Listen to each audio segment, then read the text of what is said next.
Welcome to the collection of the wildest and craziest AITA Reddit stories of all time. From wild betrayals to shocking twists, these tales will leave you questioning who is really in the wrong.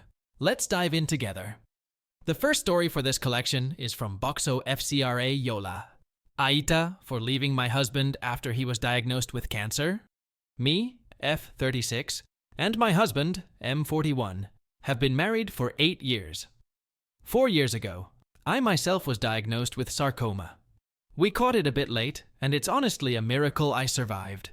I won't go into details, but I underwent chemotherapy followed by surgery, and it was the most brutal, painful, and terrifying year plus of my life. During this time, my husband was distant. He's always been a bit of a workaholic, but he took it to the extreme. I was told over and over to be understanding BC, he was likely using it as a coping mechanism. So even though I was furious and hurt, I grit my teeth and gave him his space. A little over half a year after I was declared cancer-free, I found out that while I was fighting to survive, he had an effing affair. His best friend knew, and he admitted it to his wife, who I wasn't particularly close to, but I guess she felt upset enough on my behalf to tell me. That or too guilty to keep quiet about it. I was in disbelief, but at the same time, I just knew it was true. It was like everything clicked. Long story short, I confronted my husband. He lied, and I just kept pushing and pushing until he confessed. Apparently, me being sick and almost dying had been too much for him, and he'd been scared and felt like he couldn't talk to me because he didn't want to load his onto me when I was already dealing with so much. And at first, his coworker was just someone to confide in. But one thing led to another, and they started sleeping together. He ended things with her about 4 months after my surgery. We separated after that. I know I should have divorced him, I know that. But at the time, I just didn't want to deal with it. I was heartbroken, trying to get my life back together, and honestly, just depressed. Fast forward about another year, and my dad passed away. At that point, my husband was constantly reaching out to me to apologize, or ask how I was doing, or tell me he missed me and regretted everything, and how much he hated himself for what he did, and I was weak and let him back in. He really stepped up and helped with funeral preparations when me and my mom were grieving. He took care of everything. He became someone I could lean on again, and he was trying so damn hard. It was like how it was before everything fell apart. I missed that so much. So, I let him back in and decided to try again. We started marriage counseling, started dating again, relearned each other. I chose to forgive him, even though a part of me was still bitter as hell. I just shoved that part down deep and figured it would go away with time. And things were fine, for the most part. We weren't as close as we used to be, but trust takes time, right? 4 months ago, my husband was diagnosed with prostate cancer, which runs on his side of the family. He started radiation therapy, and it's been extremely hard on him. I've been by his side from the second the diagnosis was made, and I hate myself for it. But all I can think is that when I was in his place, he was out there f***ing another woman. When he's vomiting into the trash and I'm rubbing his back or making him tea, all I can think is that I had no one to do that for me, because he was never there. When I hold his hand at appointments, I'm consumed by thoughts of how alone I'd felt at my own appointments, how my elderly parents had to fly in from another country because I had no one to take care of me, how I'd lie in an empty bed at night, wondering if I was going to die alone, because that's what I was, completely alone, despite the ring on my finger. How I'd effing beg him to just be present because I needed him, and he'd promise to be and then break that promise over and over and over. I thought I'd forgiven him. I thought I'd moved on. But it turns out I haven't. And I feel like the worst person BC, I can't get these thoughts out of my head. It's like all the bitterness and resentment and heartbreak I'd pushed down is taking over. And it's taking everything I have not to let it boil over, so I can continue supporting him while he's experiencing something so terrifying. I don't know what to do. I feel like a monster for even thinking of leaving now, but at the same time, I don't want to stay. I hate that it took me until now to realize it. It would be so selfish of me to leave. But staying means choking on my own resentment and pretending to be okay day in and day out for gosh knows how long. But at least I had my parents. Mostly they helped as much as they could. He doesn't have a good relationship with his, so who'd take care of him if I were to leave? I always thought I was a better person than this, and it shames me that I'm not. Right now, I'm leaning towards just being the bigger person and getting him through this. But my friend tells me that I'm being unfair and dishonest, and if she were in his shoes, she wouldn't want someone taking care of her who secretly resented having to do so. On the other hand, having actually been in his shoes, I think having to go through it alone is far worse. AITA for leaving or AITA for staying. My head is so twisted up that I just don't know. ETA. I've received a lot of good advice that I'm slowly making my way through. But I just wanted to thank everyone for taking the time to comment. While I still haven't come to any solid decision, just the reassurance that I'm not a complete monster is so damn appreciated. I did want to add that after me and my husband got back together, he really did step up and has been trying. That's what makes it so hard. If he'd just reverted to how he was before, I would have been long gone. But he's genuinely been trying to make things right. And maybe it's stupid of me, but I don't want to hurt him. I just don't want to give any more of myself to him than I already have. OP is not an AH for her feelings of abandonment because of her husband betrayal. Instead, OP's husband is an AH, the bigger one, for cheating on her wife when she was battling with cancer. As for scores, I would rate OP 0 and OP's husband 3.5 out of 5 on the AH scale. Let's now move on to the next story from Stanky Pete's. My mother-in-law said, "No whore will be the mother of my grandchildren." And now I'm realizing my biggest nightmare is giving her grandchildren. In 2016, I met an amazing man online on a website. I had dated many men and women, but this man was just different. I'd never felt happier in my entire life. He was so kind to me. We asked each other every question in the entire world, and I knew this man was my person immediately.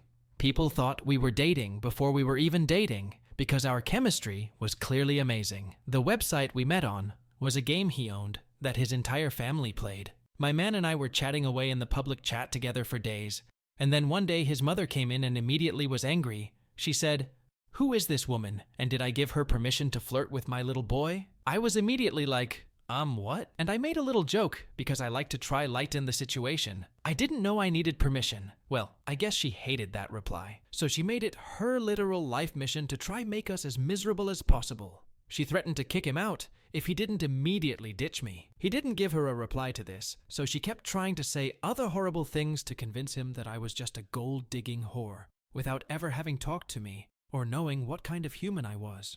She went as far to say, and I quote word for word, "No whore will be the mother of my grandchildren." Then she tried to turn all my friends in the game against me, but they all sent me screenshots and told me exactly what she was saying, whilst begging me to not let her know they told me. Despite all of that, my man ignored her. He kept dating me. We were so happy together. I'd never met another human who ever made me smile as hard as this man did. My face was in literal pain daily because of how hard I smiled, to the point I'd violently cry because I was so happy but miserable that I'd never felt loved before in my life. My own family never even showed me love, and it broke my heart. Bleh. One day he asked me what my bucket list was.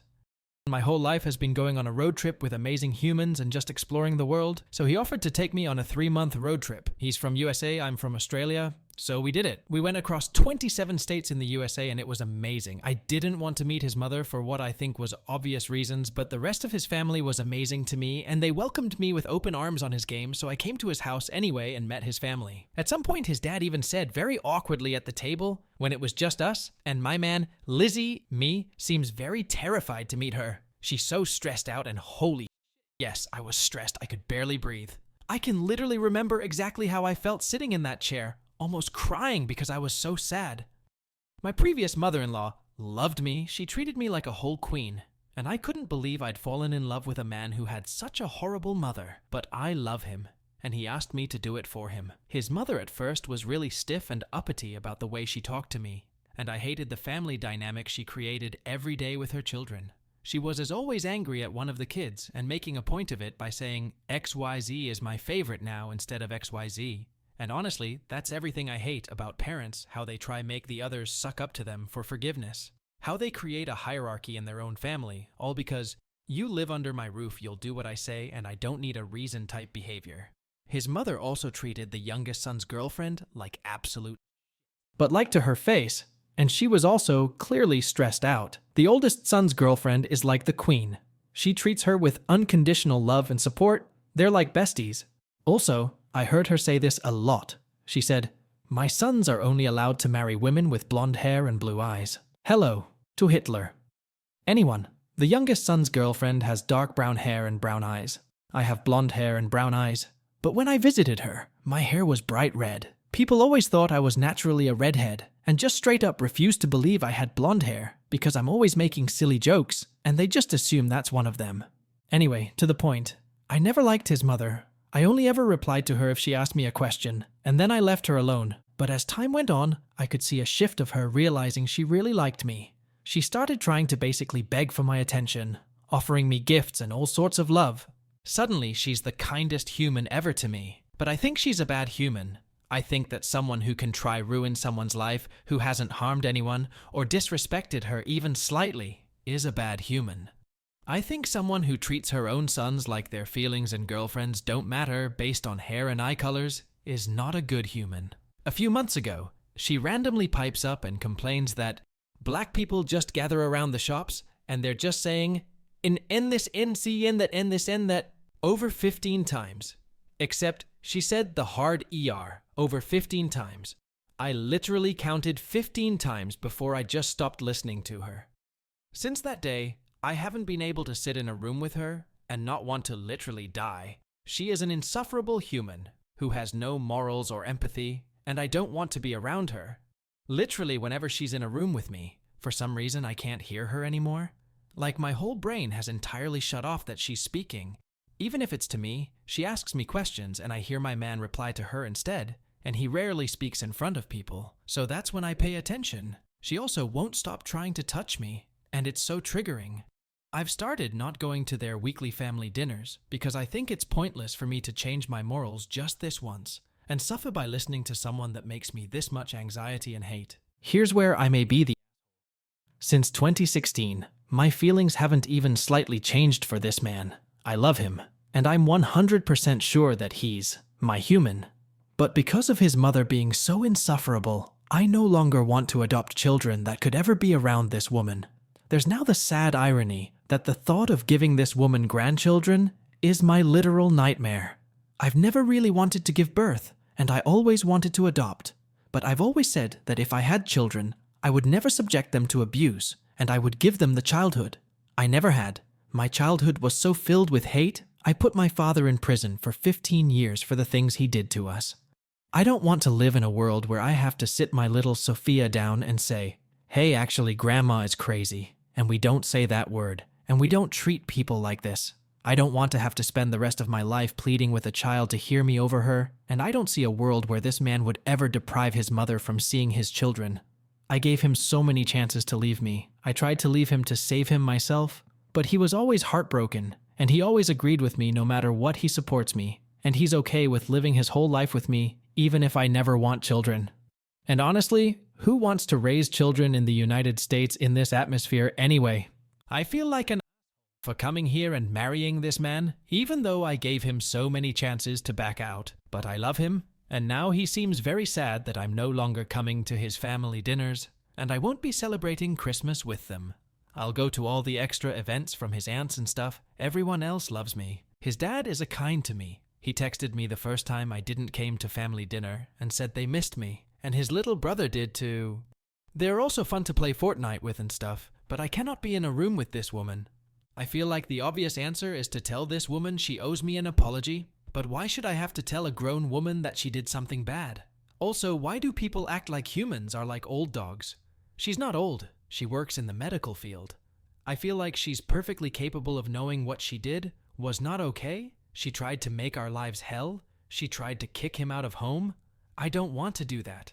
I will not be the bigger person either, because that's something people who enable bad humans tell us to do. She was the grown adult here, and that is what she chose to do. And her consequence is that she doesn't get to pretend to be a big happy family. Just a note, my husband seems very bad at processing emotions and empathy. The only thing this man knows is how to have fun and how to ignore stupid as people say. I guess he's been ignoring her antics his whole life and he's completely unpassed by it. But he seems so sad that I'm not coming with him. And I've explained many times that he cannot be sad or mad at me because this is her doing, not mine. I'm perfectly capable of taking abuse if I deserve it. If I cheated on him or talked bad to her, I'd say, yeah, my bad. I'd never expect forgiveness. But that just isn't the case here. I did nothing wrong to this woman, and I owe her nothing. Guys, I'm so sad. Thank you if you read this far. I just need a hug. OP is not an AH for setting boundaries with her toxic sister-in-law, But I don't understand the logic of not having a baby just because of the toxicity of her mother-in-law. In this situation, the best way forward is to move away from the toxic mother-in-law. So I would rate OP 0 out of 5 on the AH scale. As for OP's toxic mother-in-law, she is a big AH, and I would rate her 3.5 out of 5 on the AH scale. AITA for telling my BFF's husband not to yell at his kid. So, I'm a gay man, and I've known my woman BFF since childhood. Her hubby has never really liked me to the point that their 4 kids know that he pretty much hates me, and will easily admit that he does if I ask them. Over the last year, I've gotten to the point where I no longer care, and just don't engage with him whenever I go over, and to be honest, I've limited my contact with BFF and her kids because of this. In his interactions with his kids, he regularly yells at them for leaving their toys out, not picking up after themselves, for not coming when he calls them, for running 1 or 2 minutes late, for inconveniencing him in any way, etc. It's to the point that his kids don't really enjoy spending time with him because the littlest things seem to bother him and set him off. I typically just keep my mouth shut, but will tell his kids to do X, Y, or Z so that their dad doesn't yell at them. He's heard me say this, and when he's called me out, I just say it's true. That's been the extent of my intervention, though. They're not my kids, so I haven't really known how to interact. Plus, I know that my presence causes drama between him and my BFF, even if he doesn't say it to me. In front of other people, he plays the father of the year, and I just imagine him swallowing all of the things that they do that irritate him so that others don't notice or say anything. It bugs the out of me, but I just keep my mouth shut and let other people believe that he's this amazing, attentive father that he isn't. Last weekend was his daughter's 13th birthday, and my best friend had planned a party for her to have a few friends and their parents over. After some of her friends had arrived, my BFF asked her kid to show me where the projector was in the garage because we're going to use it and the power strip in the bag. We went into the garage and she picked up a bag, saying it was what we were looking for. She was carrying the bag out when her dad showed up and asked her what she was looking for. He saw the bag and began yelling at her that the projector wasn't in there and some other nonsense. His daughter is pretty sensitive, and without even thinking, I told him not to yell at her, that it was her birthday party, and she didn't need that. He shut up and walked into the house, but in the hallway I noticed that he was quietly berating her. I told him to leave her alone and not to ruin her party for her. At that point, he basically just told me not to start with him, and he walked away. At that point, I was pissed and basically just decided that I needed to leave the party because I wasn't going to be able to hold my tongue. I walked outside, pulled my BFF aside, and told her what had happened and that I was leaving. As I was grabbing my bag and walking outside to my car, I looked down the hallway and saw that he was again bothering his daughter, and I told him again to leave her alone. His daughter eventually came out, upset. I asked if I could hug her and if she was okay. I then told her that I was going to go home. She was already upset, but I had my mind set on getting out because I was livid and knew that I wouldn't keep my mouth shut if I didn't get away. Before I left, husband asked me if I was really going to leave, to which I responded that I wasn't about to keep up the facade that he creates. As I was driving home, I was already considering that leaving wasn't the right move because my BFF's daughter might feel bad that I didn't stick around her party. A few minutes after I left, BFF called me and told me that her daughter was upset that I had left, and when I asked, she mentioned that she wanted me to come back. I told her that I needed some time and that I would go to the grocery store and buy some ice cream and chips for the party. When I returned, I kept my distance from husband and left before that last family did because I wasn't about to be there alone with him. Things are cool between me and BFF and her daughter. I'm sure I've further up on husband's list and expect even more attitude from him and for him to talk even more trash about me to BFF when we hang out. But AITA for telling husband not to yell at his daughter at her birthday party? Also, any tips on how to handle this moving forward? I'm not going to stop seeing and hanging out with my BFF because of this, but I also know that my interjections have caused a shift. OP is not an AH for intervening in his BFF's husband's behavior, who was yelling at his daughter on her birthday. Her interference is justified here, and it doesn't make OP an AH here. Instead, OP's BFF's husband is an AH, a big one. As for scores, I would rate OP 0 and OP's BFF's husband 2.5 out of 5 on the AH scale. Let's now move on to the next story from Larima 6789. AITA for trying to help my wife during a stressful situation when she asked for space. I have been having a recurrent problem with my wife where she jumps to rigid, extreme assumptions about our communication when she is stressed out, no matter how I try to clarify, and it makes it incredibly difficult to have any healthy communication. Also, on her side, she feels that I don't respect her boundaries of not wanting to talk when she is upset. I feel that I try very hard to respect those boundaries, and there have been times where I have been in the wrong, but I feel that she doesn't understand the difficult position she puts me in sometimes with her boundaries. I had her review this post and make edits to make sure it was accurate from her perspective. With all this, I'm not saying I'm perfect or could not have done anything better. I am mainly hoping to get my wife to understand 3 things. I didn't call her because I didn't care about her boundaries. I called because I was concerned about her safety. So I felt that making one call would be reasonable. I was not gaslighting her about the road being a one-way. I was trying to help. And when she concluded that was gaslighting, I was defending myself. The assumptions she carries into our communication have a fundamental and devastating effect on our ability to have healthy communication and a healthy relationship. I have never gotten her to acknowledge it is an issue. My wife asked me to get her a hotel the night before an exam because she has a very long commute to school. She has trouble with navigation, so I booked the closest hotel to her exam possible and showed it to her on a map and told her the name, and that it's directly across the street from her exam hall. It turned out there was another hotel with the same name that she went to, so she called me very angry at me that it was my fault for not giving her the actual address, and she's wasted a lot of time now. I apologized, but I felt she was very harsh. She calls me when she gets to the actual hotel very stressed because she says her GPS is telling her to go the wrong way down a one-way to get in. I go on Street View to help her, and she gives me the intersection, but she is upset about the hotel and says she doesn't want to talk and ends the call. And she was very emotional because she had spent more time trying to get to the hotel than it would have taken to get home. However, I am concerned about her safety here because she was so emotional and lost on what to do, and had been making some mistakes, such as causing damage to her purse and suitcase. So, I made one call and told her I was concerned about her safety, and I want to help, and that I looked on street images, and the street is not a one-way. She was not really able to express to me why she felt it was, so I started to explain why I felt it wasn't. She dismisses my concern about calling for her safety, and assumes that I could have no valid reason to call after she said not to, and felt I was calling because I don't care about her boundaries. She accuses me of harassing her when she said not to call, and of gaslighting her about the street not being a one-way, and denying her reality, and berates me for this. I never got the chance to finish explaining why I felt it was not a one-way.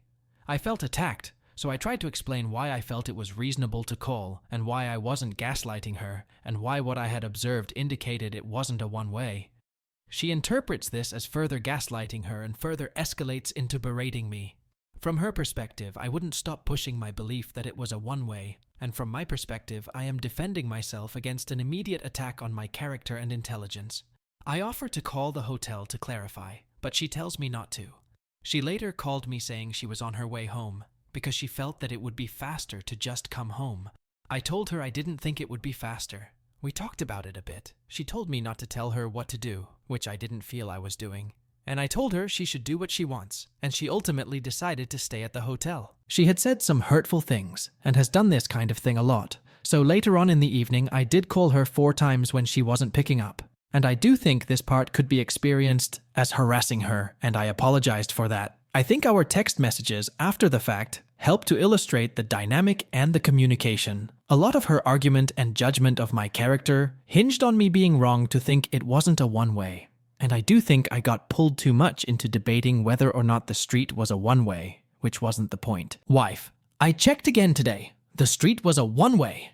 And you repeatedly gaslit me about it and harassed me. Literally post about this on Reddit if you want. Your perspective is insane. Is my wife an for freaking out after I repeatedly harassed her and gaslit her and disrespected her need for space? Me. I called you back because I was concerned about your safety and you were freaking out. Wife. I freaked out because you wouldn't stop calling me and were gaslighting me. You were literally denying my reality as real. The street was a one-way. Me. If it was a one-way, there would be signs saying it is a one-way. There aren't. There are stop signs in both directions at both ends of the street. I know it looks like a one-way because it's too narrow for cars to be side by side, but it's not. Wife, it was a one-way. There were no stop signs at both ends of the street. I went and checked and was late to class just so I could check. I literally cannot with your gaslighting. Me. Attaches pics of stop signs at both ends of the street. Those are the two sides. Wife. Maybe you fail to realize that's not updated. There's construction going on, and construction vehicles and comes up, and there was no stop sign on the other end. It was a one-way. You're going to insane lengths to try and continue to gaslight me, and that's so disgusting. Me. Was there a sign that said one-way? Wife. Name. There was quite literally no way to go except the one-way. Once again, there were vehicles, construction, and cones. Me. If there's construction going on, that's a completely different thing. Why didn't you mention that before? Wife. It was literally and physically not possible to go a different way, because that was what was making it a one-way. Do I owe you every detail when I'm sick and in distress? My God. I was telling you it was a one-way and you refused to listen. Me. How was it physically impossible to go a different way? Even if the street is partially blocked, there's room to go around it. Was there a sign that said one-way? Wife. Name. It was a one-way. End of story. I'm telling you what it was. There were even arrows on the road. Literally, what the are you doing trying to continue to gaslight me in light of all the evidence it was a one-way? Do you need so badly to be right and excuse your actions? What the are you trying to do? This is literally a sickness. Trying to gaslight me so hard and prove me wrong consistently. Literally, what is wrong with you? You have no idea how disgusting you're acting right now. Me. If that's how you want to choose to see it, it's clear that no conversation is going to be productive. Wife. It's clear you won't stop until I agree what you're saying is right, even though you are so clearly in the wrong. That is literally abuse. That is psychological abuse. You do this type of stuff constantly, and it is abuse. Me. That's actually what you do. Like when you tried to bully me the other day into saying that I don't listen to you. I'm defending myself because you are attacking me, but I'm not trying to force you to agree with me. It's possible I could be wrong, that the construction made it a one-way. I'm doubtful it is, but it doesn't really matter. The point is that I was there trying to help you and express concern, and I wasn't doing anything wrong by telling you that it wasn't a one-way when that's what I was seeing on Google Maps. It's absurd to call that gaslighting. That's me trying to be supportive and helpful. You jump to conclusions that make no sense. And it happens very consistently when you're stressed out. I've pointed this out hundreds of times, and you've shown me you're incapable of seeing it. I'm done with this conversation. My wife wants me to note some things that contributed to her frustration. She felt that I hadn't been sufficiently sympathetic about a flare-up of a medical condition she had earlier that day. I had not been aware she felt this way. Also, after the flare-up, she asked me if she could come home and felt I guilted her about money into staying at the hotel. I disagree, as I had no such intention. Here was the conversation. Wife. Can I come home tonight? Me. If you want. Wife. You don't want me to. Me? It would just suck to waste the hotel, but if you prefer to be home, you should do what feels best for you. Wife. Okay. Me. What do you want to do? Wife. I don't know. What if you stayed with me? I couldn't go because it would have left me with 4 hours of sleep, and she decided to stay at the hotel. Also, she feels that it was messed up for me to mention the money, as I had just lost 2K USD playing online poker. This is not something I've ever done before, and she didn't know this until the next day. I don't think it is relevant to the interaction, but she feels that it makes me mentioning the cost of the hotel much worse. I only mentioned the cost because I took her message to ask if I had reservations, but I feel I made it clear what was important was what she wanted. OP is not an AH for being concerned about his wife's safety and trying to help. However, he mishandled her request for space by repeatedly calling and debating with his wife. He could have handled the situation differently and in a better way. No one is an AH here. Rather, all this confusion is a result of a communication gap between partners. They need to bridge this gap.